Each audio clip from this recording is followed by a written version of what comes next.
If y'all didn't know, today's episode looks a lot different. I'm in Lux out here in the Berg. Today we talking about people like Young Thug and what they do to the culture. I'm actually a Young Thug fan, YSL, I'm a fan of your music. Gunna, love Thug, love, them two. I don't know about the rest of them, I ain't gonna lie to you. But I like them. But I don't like the decisions they decided to make in their life, and a lot of athletes decide to make the same decisions. And that decision is to keep running around the streets doing illegal with illegal and they get caught up and go to jail and get their friends and family messed up and just mess up everything they got going. Generational wealth gone down the drain. Athletes want to be rappers, rappers want to be athletes, so athletes go down the same path a lot of times too. You look at a guy like Miles Bridges, he wasn't, selling drugs or doing illegal stuff, but he was already going down that path with his rap career and the stuff he was talking about and the image that he tried to portray. Which is cool if, we want to be a rapper and a, basketball player, but trying to portray a street image like you're some hard dude. I don't know if he is or was or whatever, but you're a millionaire. You're literally living in mansions in the suburbs, gated communities, whatever. Like, it's stupid to still be trying to portray that image. And it's also harmful for the generation that's coming behind you to tell them that that's cool and what they should look up to and be doing. The problem is when you come from the streets or the hood, the gutter, the slums, whatever you want to call it, so many athletes and entertainers do, especially that are black, you get addicted to this thing called clout. Clout is a drug, and you can get it from social media, you get it from your friends and family, whatever. Like, clout is real and people are addicted to it. So you get addicted to certain types of clout. And one of those types of clout is being the neighborhood hero. You see the guys that are the top drug dealers in their neighborhood, everybody look up to them, respect them, fear them, whatever. Athletes sometimes become those things. They go from high school baller to dope boy. And then sometimes those athletes, instead of becoming dope boys, they actually make it. But they still want that same clout that the dope boys got. A nigga like me, man, I love the game. I love the hustle, man. I be feeling like one of them ball-playing niggas, like Bird or Magic or something. Yeah, a nigga got dough. A nigga could leave the league. But if I leave, the fans still gonna love me, man?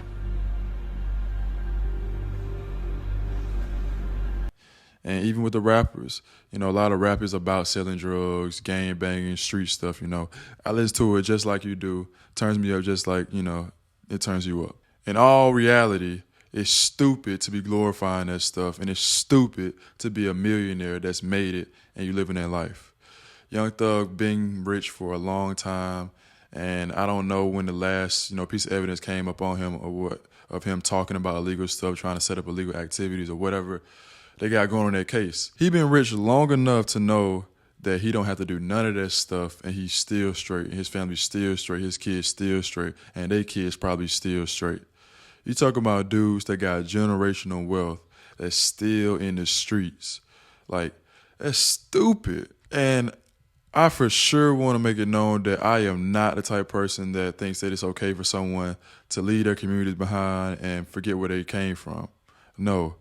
You make your money, you get your fame, you come back periodically, set up, their schools with better materials, you put in programs, you do giveaways, you do all the philanthropic things that your community needs from you, and you try to make it a better place. You don't go out there and try to mix up with your old homeboy that's still in the streets and get involved in what they got going on and support what they got going on. What you can try to do is try to show them a legal way to get some money, a legal way to get straight and to be happy and successful. But if you're going out there and supporting them and doing all that old illegal stuff you used to do or used to see people do, you are stupid, and I do not feel bad for what happens to you. All the young athletes out there that are coming up in those situations, please do not follow the footsteps of these rappers. You are an athlete. If you make it, you are now a millionaire, celebrity, superstar. You do not need to be financing gangs and drug deals, running around in the streets or supporting people that's doing that. That's just stupid. Man, and it's a black thing more than anything. Like it's one of the diseases of our culture. We get on Twitter and we support all the dumb stuff, all the y'all know exactly what I'm talking about. I remember a few months back, I seen Steven Jackson. Steven Jackson, 40 some years old, played the NBA over 10 years, won a championship, got money, or he should have money, got a podcast and a platform where he tries to say that he's an activist and promotes Black Lives Matter and all this stuff. He was friends with George Floyd, I'm pretty sure, and he was really big in that movement. And I see him on Twitter talking about he checking in O Block in Chicago. A lot of y'all niggas been O Block pulling up, taking pictures. Where we at? Tell them how they coming. We in the middle of it. Middle. Fuck you mean, nigga? Y'all pull up and take pictures and y'all not allowed to. They sneak. And one thing about it, if you're a real one, you don't mind checking in. Checking in. What'd you say? I check in with the real one. That's why I'm in the middle of O Block. Where you at? You see the hoop? Where you at? I'm in the middle of O Block, nigga.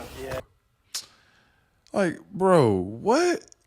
Who are you? Like, you are a 40-something-year-old former NBA player that got millions of dollars if you took care of your money. And you talking about you checking in Chicago on O Block with teenagers that's probably going to live a few more years the lifestyle they live out there. Come on, man. Like, you should be trying to tell them they need to leave that stuff behind, get in school, get a trade, go to college, get in the gym, whatever it is to make it out of their situation. And you over here glorifying what they're doing. They feel cool. Yo, Steven Jackson shouted me out. They feel like they the man. They doing something. And you just further along the problem that we got, especially in the black culture, man. All that street stuff is not cool. That is self-destructive.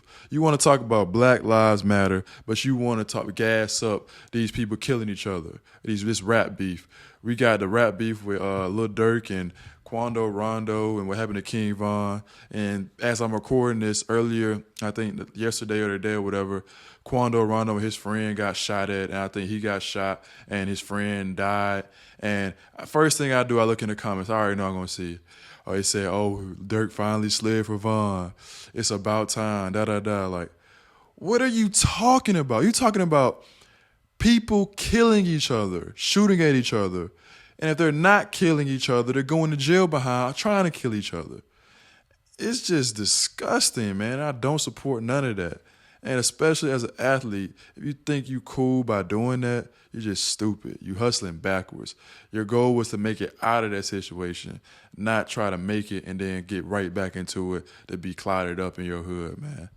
It's just crazy. Like, we was talking about in our debate squad group chat, you know, I actually left that group chat like a year ago because I just wasn't in the mental space to want to just debate and argue about stuff. I got to a point where I just did not care about that stuff.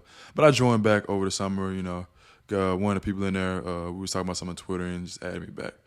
And yeah, like, we was talking about a similar situation with the Young Thug stuff. And one of the people in there was basically saying, you know, that's where he's from. Like, Young Thug, that's where he's from.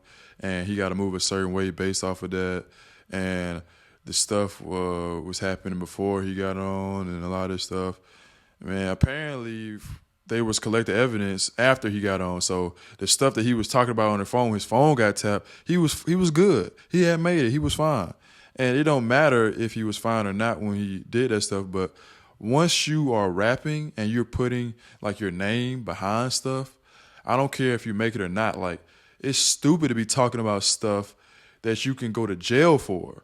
Like, people are literally like telling on themselves in songs, getting like caught up because the feds are watching, police are watching, and you're now a target, and you basically sold your life away for clout because they're gonna find you, look at you, listen to your conversations, just track you down. You're a target now, and put you in handcuffs, and that'll be it. It's not cool to be talking to your kids from a window. Like, being in jail, you not being a man. You could have took the harder route and did it the illegal way. Instead, you want to do it the easy way. That's not being a man. That's not being tough. That's not being hard. That's what kids do. And that's why drug dealers don't live long, because you start out as a young person that don't know what the hell they're doing, and you get into the drug game because it's easy and you're not a man. And then the men that do make it out, or the men that not really in their life and they start rapping about it, They are just preaching a childish mindset. Doing illegal is not being a man. That is you being a kid because you don't want to do it the hard way. And I don't support that, and I hope that you guys don't either. And I hope these athletes that are coming out of those situations and making it leave that behind.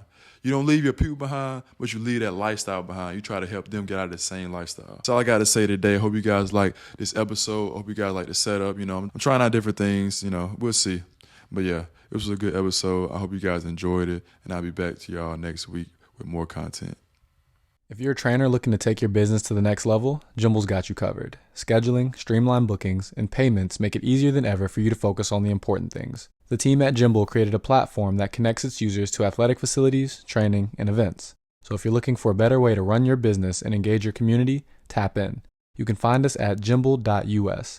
That's GYMBLE.us, or on Instagram at JimbleApp.